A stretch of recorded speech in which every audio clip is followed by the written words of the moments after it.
Before you watch the video, please hit the subscribe button and the bell icon so you will be updated with the latest video. Referensya man nga basahon, gigamit kini sa pagsuportar dili para supakon ang Biblia. Busa among mainito ninyo nga mga pagpangamusta sa tanan nga mga kaigsunan sa nagakalain-lain karon nga mga dapit. Labi na sa mga chapter presidente na kamo na-assign o nahamutang o nausab kamoy programa nga inyong gialalayunan, no? Salamat kaninyo. Og labi na sa hatag natong pagtagad nga dili nato kalimtan ang pagtambong sa atong general nga katiguman sa usa ka tuig adunay tulo ka hugna, ang Marso 10, ang Agosto 19 ug ang Disyembre 29 nga palabuto nato.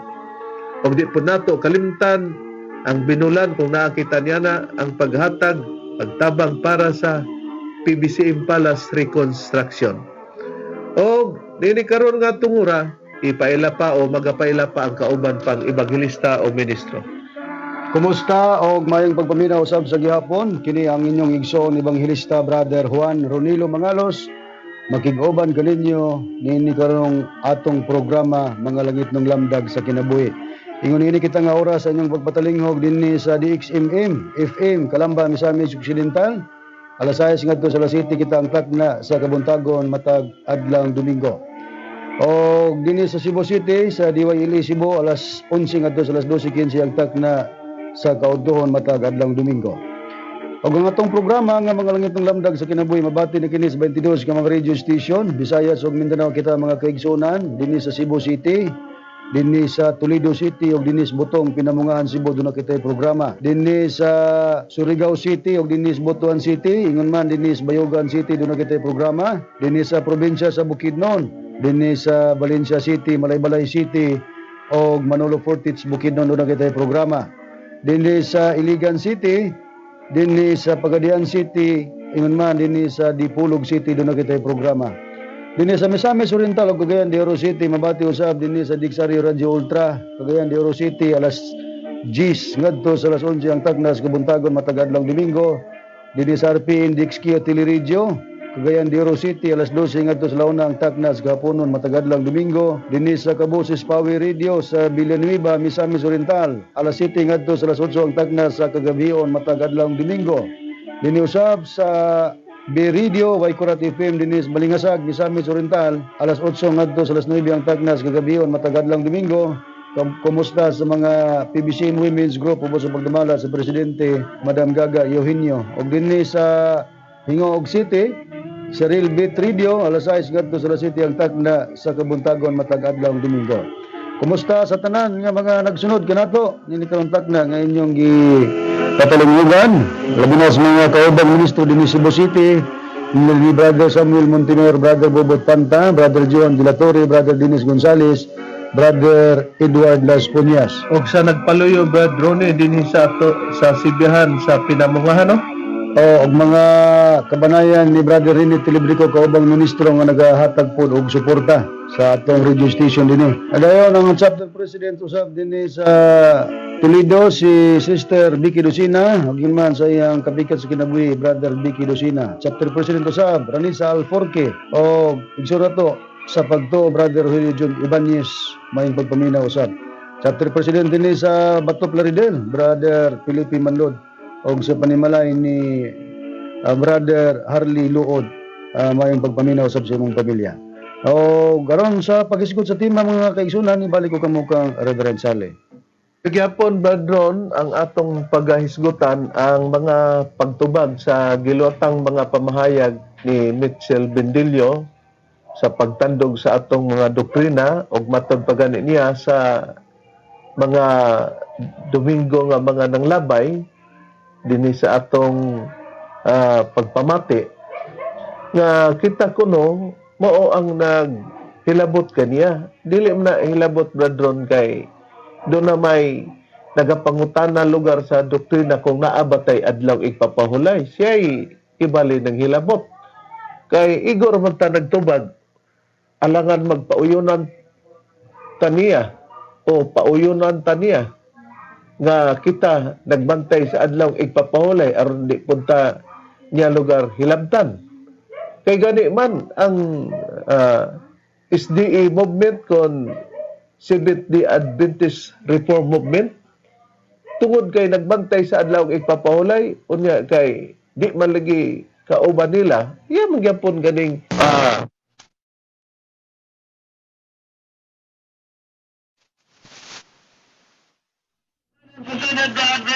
nasog na na maungalan ang nagbugna ni ngalanas sila ni Mrs. White. Atong nabati rin ang pahayag ni Mitchell Bendilio, pastor sa Sabadista, tali sa iyang gi kulukabildo nga SDARM nga matud pa niya, wa day ka kahibalo nga ang nagtukod sa 70 Adventist Church sila si Mrs. White. Ngano tungod kay gipadingnan man pud siya sa SDARM god nga kun mauna kun walay general conference dili pud ito tinuod ang gitukod ni Kristo. Motoy gitubag pud ni Mitchell Bendilio sa SDARM Reverend nga matud pa niya wa day ka kahibalo nga ang nagtukod sa 70 Adventist Church ang nagtukod nini mao sila si Eileen Goldwhite. mo ni atong gihatag nga priba brethren nga mo iyang gipasikaranan nga kita kuno maoy naghilabot dili oy. Nagpataka ra man ni siya og tugutan ta nga mao unya mulapas day siya sa sugdanan na ay mga binastos pa siya nga mga pagwali batok sa atong magtutudlo og may mga pagbutang-butang pa siya na mo na'y ilhanan mga malamong tigpaminaw nga di mo makahuna-huna niya na nga dili gyud si Kristo mo'y nagtukod niya na hain pang dugang priba nga kato iya confirmation gawa sa ilang mga basahon brethren hain pa nga dili gyud si Kristo. Okay. Ani Reverend nga sa pagpribang dili gyud si Kristo mo nagtukod dining 70 Adventist Church kun dili si Eileen Goldwhite nabati ta man na sa baba ni Mitchell Bendilio gyud. Niya sa usa ka libro nga naguluhan giya sa pagtuon sa Biblia sa eskwela sa Batika sa mga hamtong gula kini Reverend atong Enero Hunyo 2018. Ani ko mobasa sa pahina 148 mga punto lang. Gingon kini sa atong mataga dinhi. Gani makatarunganon ang pag-ingon nga ang atong ngalan nga mga Adventista na pagamot sa atong mga pagtulunan sa doktrina labaw kay sa bisan unsa nga lahi niini. Busa ang mga pagtulunan nga atong gikuha gikan sa Biblia maoy nakapahimo o nakahimo kanato nga mga Adventista. O klaro kayo nga dili si Kristo mo nagtukod sa 70 Adventist Church. Namugna lang ang 70 Adventist Church pinagi sa pagkutlo-kutlo nila sa mga pagtulunan nga gikuha gikan sa Biblia. Matinaw na mga mahal mong tigpaminaw pero niya niya na ang clear nga tubag no dili mi nga magbuhat-buhat mi nga binastuso na mo ang pagtubag ni Mitchell Bendilio kay di man nato mapatuo ang mga tao pinagi pagkuha og mga pagngalngal og mga binastos nga mga pagpamulong-pulong o niya mga pagbutang-butang nga mga pagpamulong niya. Pero sa diha nga adunay nangutana nga si Kristo ba kuno sa Badista sa laing pagkasulti 70 Adventist oy si Kristo sa Badista daw kuno. Na di buti pasabot nila nga kung si Kristo sa Badista mo nang sa Badistahan lugar ayang gipasakopan ni Mitchell Bendilio nga iyang gipastoran. O tan-awa ra gud ay nang priba ni brethren ang iyang mga pagpamakak. Okay, bato ibabati ang pangutana sa iyang texter. Mahitungod sa pangutana nga kung kini bang atong Ginoong Hesukristo sa Badista. So atong paminawon ang tubag ni Mitchell Bendilio kung sa iyang gigamit para iyang i-prove sa iyang kaugalingon nga kini ang atong Ginoong Hesukristo sa Badista. Tanaw na to og musumada ba gyud nga atong Ginoong Hesukristo usa ka sa Badista. O kung nagbantay sa adlaw ipapulay Sabado at ipabati rin ang pangutana sa texter ni Mitchell Bendilio ug itubag po ni Mitchell Bendilio niya. Pagtagad, okay? From Abdulatif Go, unsa inyong kaligunan nga Seventh-day Adventist si Jesus basa? Unsay kaligunan nga Seventh-day Adventist Jesus unang-una ang among kaligunan nga ang among ginatuman sama sa ginatuman ni Ginoong Hesus Lucas 4:16 atong basahon. Ug miadto siya sa Nazaret nga lungsod sa iyang gidak-an ug sumara siyang batasan, misulod siya sa sinagoga sa adlaw nga Sabado ug mitindog siya aron sa pagbasa. Kinsa ni siya? Si Ginoong Hesus. Ngano mang Sabado ang iyang iagalantog simbahan. Kay ang Sabado igsoon Hebrehanon 4:9 ngadto sa 10 mo na gibilin alang sa katawhan sa Dios. Basa. Busado na gibilin nga Sabado sa pahulay alang sa lungsod sa Dios. Kaya misulod sa iyang pahulay, mipahulay usab gikan sa iyang mga buhat, maingon sa pagpahulay sa Dios gikan sa iyang mga buhat. O atong gibasa usab mismo ang atong mga higalang Islam sa ilang the honorable Quran nagapahayag usab gisoon na Saturday is the Sabbath day. No, daghang kay salamat og Ato na batereb ang tubag ni Mitchell Bendilio gikan siyang texter nga nangutana kung unsa daw ang pagprove ni Bendilio nga ang atong Ginoong Jesucristo Sabadista or Seventh-day Adventist. Ang gitubag niya gigamit ang teksto sa Lucas 4:16 nga mao kuno nay hinungdan nga Sabadista ang atong Ginoong Jesucristo tungod kay nisulod kuno sa sinagoga adlaw nga Sabado. Tungod sa rason badron sa mga pulong o pulong nga gingon nabatasan ni Kristo. Sa ato pagibatasan ko ni Kristo ang pagsulod sa sinagoga sa adlaw ipapolay nga admitado lugar may ana nga kanang adlaw Sabado, pero ang dili namo admitahan ang iyang rason nga si Kristo Sabadista gumikan lang kay nagbatasan sa pagsulod. Kay kung imo ginang susihon i-context nimo na mga mahal namong tigpaminaw hangtod nga mitapos si Kristo pagbasa, wala nga nagbantay siya sa adlaw nga igpapahulay. Naglecture siya dito sa mga nagbantay sa adlaw nga igpapahulay nga Sabadista nga kakontra na ni Kristo. Puriso man gani nga nianang human niyag basa, wa gyoy mabasa nga gisgutan ni Kristo ang adlaw igpapahulay nga leksyon niya. Di kung nisulod siya sa sinagoga, niya na di nagpasabot nga kauban sila nga Sabadista.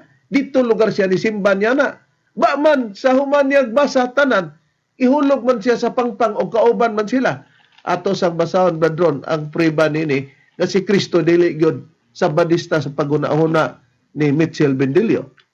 Okay, Reb. Atong basahon kining gigamit ni Mitchell Bendilio ang Lucas 4:16 pero atong ilapos pagbasa ngadto sa bersikulo 21 nya ikama na to sa bersikulo 28 ngadto sa 30. Aron atong pagsusi kung husto ba ang pag-ingon ni Mitchell Bendilio nga Sabadista ang atong Ginoong Hesus sa rason niya nga nisulod og sinagoga, nagbatasan sa pagsulod sa sinagoga giatol adlaw Sabado. Niya basahon na to, ingon ini.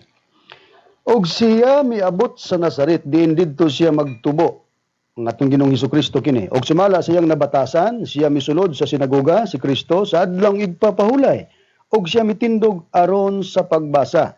Og diha gihatag kaniya nga basahon sa propeta nga si Isaias. Og sa pagbuklad niya niini sa atong Ginoong Hesus, nakita niya ang bahin diin na hisulat kini nga nagaingon. Ang Espiritu sa Ginoo aniya kanako, kay iya man akong gidihugan aron sa pagwali sa mayong balita ngadto sa mga kabus. Gipadala niya ako aron sa pagpahibalo sa kagawasan ngadto sa mga binilanggo ug sa kahiuli sa igtatan-aw ngadto sa mga buta ug sa paghatag sa kagawasan ngadto sa mga dinaog-daog sa pagpahibalo sa tuig sa kahimuot sa Ginoo. Og iyang gilukot ang basahon og giuli kini ngadto sa tig-alagad og milingkod siya ang atong Ginoong Hesus og ang mga mata sa tanan nga diha sa sinagoga gitutok ngadto kaniya. Og kanila misugod siya sa pagsulti nga nag-ingon, niining adlaw karon. Mao ning conclusion sa atong Ginoong Hesus human nga gibasa ang basahon ni Isaias, niining adlaw karon kining bahina sa kasulatan natuman diha sa inyong pagpatalinghog niini. Mupusa kita kadyot bradron sa dili pa nimo ipaden pagbasa ang bersikulo 28 ngadto sa 30. Sa gibasa nimo bradron, gitin-aw ba ni Kristo? Nag-lecture ba siya about sa adlaw ipapahulay nga angay ang tao magbantay nina sama sa pagsabot ni Mitchell Bendilio? Sa atong gibasa Reverend gikan sa bersikulo 16 ngadto sa 21 wa gyud mugula sa baba sa atong Ginoong Jesucristo mahitungod sa paglecture, mahitungod sa adlaw igpapahulay. Unsa iyang gilecture dito sa sulod? Ang unod sa propeta o basahon sa propeta nga ni Isaias nga matud pa niya ang Espiritu sa Ginoo aniya kanako kay iya man akong gidihugan aron sa pagwalis mayong balita ngadto sa mga kabus.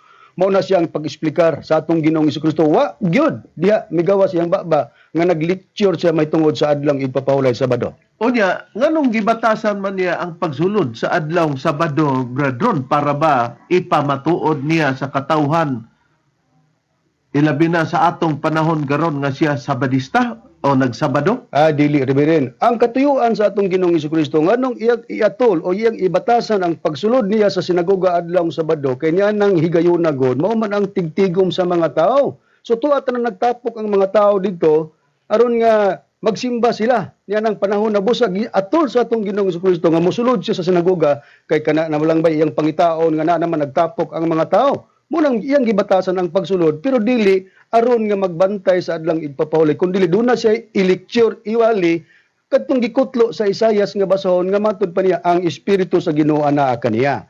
Karon ato ipadayon sa pagbasa. Kay kung kini si Bendilio, iyang iingon nga Sabadista, sa ito bakauban ni Kristo ang mga nasa sulod sa naguga. Tanawon ta ang epekto sa diyang nagwali ang atong Ginoong Kristo. Unsa ang reaksyon sa mga taong nasulod sa sinaguga? Og may kahimuot ba sa paglektyor ni Kristo? Okay, niya ang reaksyon atong basahon sa 28 nga bersikulo lapo sa 30 Reverend sa kapitulo 4 gyapon sa Lucas ingon ini. Og sa pagkadungog nila niini katong mga taong nasulod sa sinaguga, pagkadungog nila niini sa pagwali ni Kristo, silang tanan nga diha sa sulod sa sinaguga nangasuko sa hilabihan gayud. Gingon dayon, og sila nanindog og ilang giabog siya ang atong Ginoong Hesus. Ilang giabog siya paingon sa gawa sa lungsod og gitaral ngadto sa kilid sa bungtod, diin didto mahitukod ang ilang lungsod aron ilang ihulog siya sa pangpang apan siya ang atong Ginoong Hesukristo miagi sa ilang tiliwala og mipahawa. Kun kauban pa sila sa mga taong nasa sulod sinaguga og pagtulunan nga nagbantay sa adlang ipapulay Sabado. O kauban pa lugar silang prinsipyo, Bradrone. Ang pangutana nga naman nga nangasuko man sila sa diyang miwali ang atong Ginoong Kristo ug unya ila man gitinguha nga ihulog si Kristo dito sa pangpang kun kauban sila Mitchell Bendilio nga nagbantay sa adlang ipapulay. Lagi kay kung huna-huna nato Sabbath keeper man dahil si atong Ginoong Kristo. O mo man akong pangutana kung Sabbath keeper di pareho sila sa mga taong nasulod sa naguga. Busa na sa ipan ang imong pagtubag paggamit-gamit ni Mos Lucas nga atong Ginoong Kristo Sabadista, dili Sabadista ang atong Ginoong Kristo. Puri sobra doon nga ngano di aing unsa ang usa sa katarungan nga igsuluray gyud ni Kristo ang pag-adto sa sinagoga atol sa adlong igpapolay unsa daybot ipasabot Bradron dogang payag. Okay, atong basahon ang pahayag kung unsa kining sinagoga diin diha gibatasan ni Kristo iyang kagulingon sa pagsulod atol sa adlaw Sabado or igpapahulay. Niya tay Biblia ang Katoliko adunay imprimatur Julio Cardinal Rosales og gitambayungan kini reverend sa mga Protestante o Katoliko nga may scholar sa Biblia. Atong basahon ang kining pulong sinagoga sa listahan sa mga pulong sa pahina 397. Ining pulong or word nga sinagoga. Gingon, sinagoga ang dapit nga tigumanan sa mga Hudiyo sa adlaw nga igpapahulay aron sa pagsimba. Gigamit usab kini alang sa mga katilingbanong katuyuan og ingon nga tulungaan sa mga kabataang Hudiyo. Basta mao ni ang rason ngano nga adto ang atong Ginoong Kristo manudlo magwali sa sulod sa sinagoga adlaw Sabado kay mao kini ang tigumanan sa mga Hudiyo sa adlaw nga igpapahulay aron sa pagsimba. O tigsimba nila kini sa anang adlaw nga gibatasan ni Kristo nga mosulod siya didto. Mao na ang tinuod nga rason pero agig pagpanghimakak niya niini nga iya yung himuon nga si Kristo Sabadista napay ang gikutlo niini mga mahal namong tigpaminaw nga kining Lucas 4:16 no? Iyang giparisan kini sa iyang katuyuan nga para gyud nga ang tao magsabadista kay si Kristo Sabadista. Doon nakita previous ba nga ikapakita siyang rason nga pagpanikas Bradron? Ano na Reverend, morning makita nato ang pagkatikasan nining pastor sa Sabadista gamit-gamit og mga teksto nya paris-paris pod og laing teksto. Tanaw na tong mohaom ba? Kay kining Lucas 4:16 nga yalaging ipamugos gyud nga ang atong Ginoong Kristo Sabbath keeper.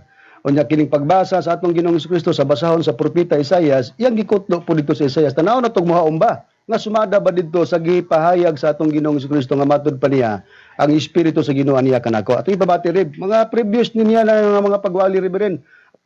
Atong ipabati para nga atong masusigyod kung husto bagid siya sa iyang mga pagkutlo sa mga nakasulat sa balang kasulatan niya. Atong ipabati ang tingog ni Mitchell Bendilio pastor sa Sabadista. Asal o sa magina ba? O sa gikuha nga basa ni Ginoong Hesus sa bersikulo 17 sa Talable, basa sa 17 sa Lucas 4. Ug ginahatag kaniya basahon sa propeta nga si Isayas. Kansang libro kan Isayas. Unsa man ang nasulat ni Isayas?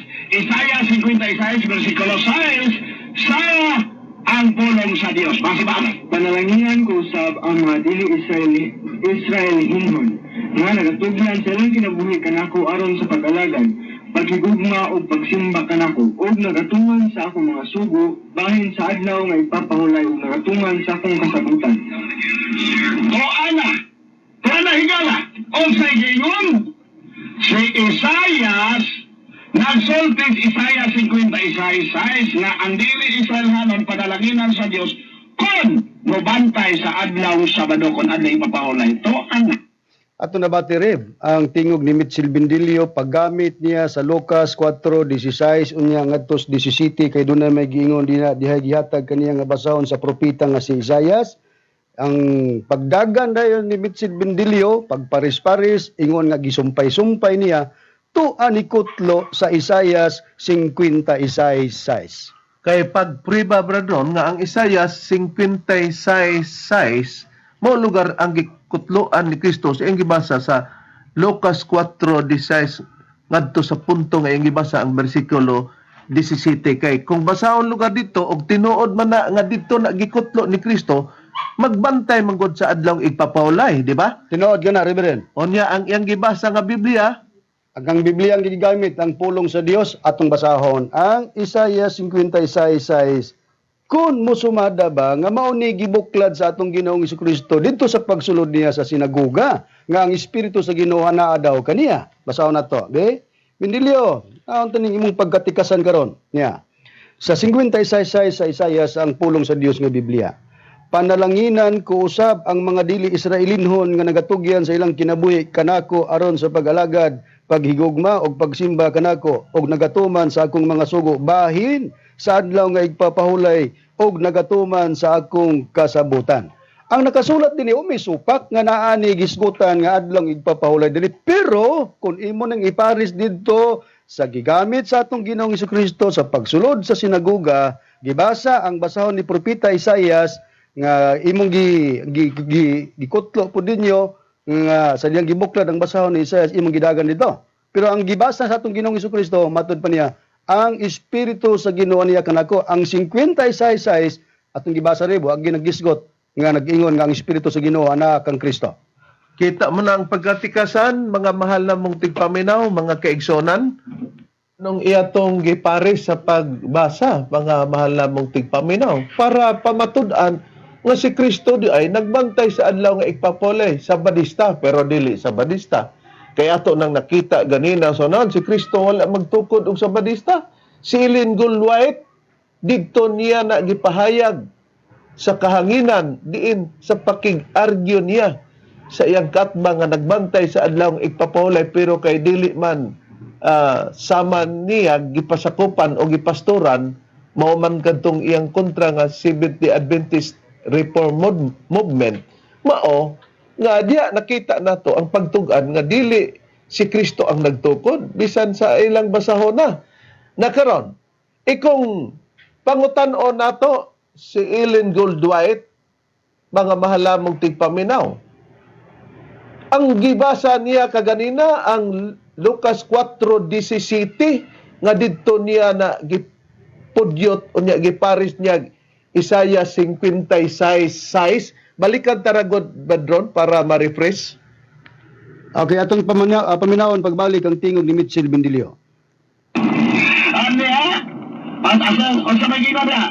Unsa gikuha nga basa ni Ginoong Hesus sa bersikulo 17 sa Talable? Basa sa 17 sa Lucas 4. Ug gihatag kaniya basahon sa propeta nga si Isaias. Kansang libro kan Isaias. Unsa man ang nasulat ni Isaias? Isaias 56 bersikulo 6 sa ang pulong sa Dios. Basa ba?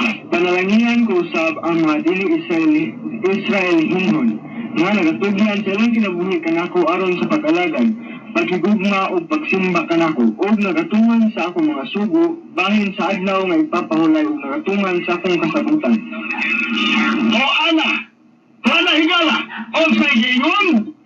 Si Isaias, nagsultid Isaias 56:6 nga ang dili Israelhanon padalanginan sa Dios kon mobantay sa adlaw Sabado kon adlaw ipapahulay. To ana.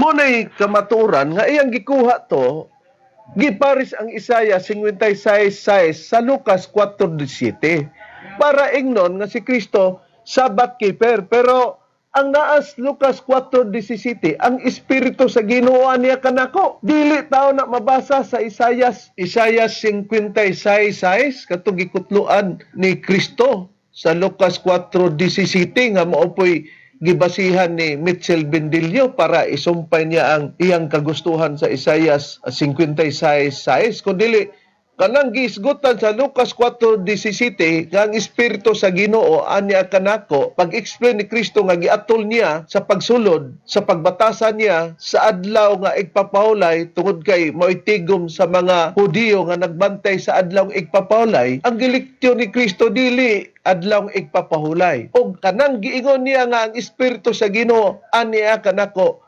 dili mabasa sa Isaias 56:6 kundi mabasa sa Isaias 61:1 ug 2. Unsay prueba nining katinuoran, Brandon? Okay, basahon ako ang katinuoran nga prueba Reverend nga nasaypan gyud nining pastor sa Sabanista Mitchell Bendillo ang pagsumpay-sumpay nga ang Lucas 4:16 ug 17 iyang giparis ang Isaiah 56:6. Bendillo niya ang paris nga sumpay o husto nga sumpay. Nara ba silang basahon Reverend nga napoy pagsumpay-sumpay? Basahon sa nako ang Isaiah 61:1 nga moy takdo nga gipahayag o gikutlo sa atong Ginoong Kristo sa pagwalid to sulod sa sinaguga. Hantod sa dos ang atong pagbasa niya. Isaiah 61 bersikulo 1 ngadto 2. Ang espiritu ni Hiuba nga Ginoo aniya sa ibabaw kanako tungod kay gidihugan ako ni Hiuba aron sa pagwali sa mayong mga balita sa mga maaghok. Ako gipanhin niya aron sa pagbugko sa mga dugmok o kasing-kasing, aron sa pagmantala sa kagawasan sa mga binihag o sa pag-abli sa bilangguan alang kanila nga ginagapos. Aron sa pagmantala sa tuig sa pagpasiguli uban kang Hiuba o sa adlaw sa pagpanimalo sa atong Dios aron sa paglipay ni adtong tanan nga nagbalata. Busa kining 61 nga kapitulo sa Isaiah bersikulo 1 ug 2. Munit takdo didto sa gibasa sa atong Ginoong Kristo dito sa sulod sa sinagoga nga ang espiritu sa Ginoo anaa kaniya. Ang espiritu nga gipasabot espiritu ni Hiuba. Dili in taon Bendilyo ang Isaiah 56:6 nga mo'y takdo sa gibasa sa atong Ginoong Kristo sa basahon ni propeta Isaiah. Mao gini dagkong sayop nimo, mo ni dagkong tika sa imong pagsumpay-sumpay. Kay gibasa lang ni Kristo ang dapit sa katungod sa iyang tagna, Brethren, nga ang bulhaton niya magwali. Busa nakakita man siya daghang mga tao nga wala sa kamaturan, gibatasan niya ang pag-adto sa sinagoga aron sa pagtudlo niya atol sa adlaw nga igpapulay. Kaya mo may ilang igbalantay o igsimba sa adlaw nga igpapulay pero dili lektura niya nga sila maglektur si Kristo nga pamatud-an niya nga husto ng inyong pagsimba sa adlaw igpapahulay kay Sabadista ko sa mga mahal namong tigpaminaw, mga kaigsunan, among gipanghinaot nga nalamdagan kamo sa mga kamaturan. O kay miabot na mga oras, kami waga panamilit o magaingon nga sa sunod Domingo, among gipanghinaot nga nagyapon kamo sa pagsunod. Sa ngalan na lamang sa magtutudlo, Master Tomas di Eugenio Senior, kini ang inyong alagad, Evangelista Reverend Charlie Eugenio, ug sa kalusab sa kauban nga Evangelista o Ministro. Kiniusab ang inyong igsoon Evangelista Brother Juan Ronilo Mangalos. Kami mingon hangtod sa sunod higayon sa samang takna og samang istasyon. Daghang salamat sa inyong pagpaminaw.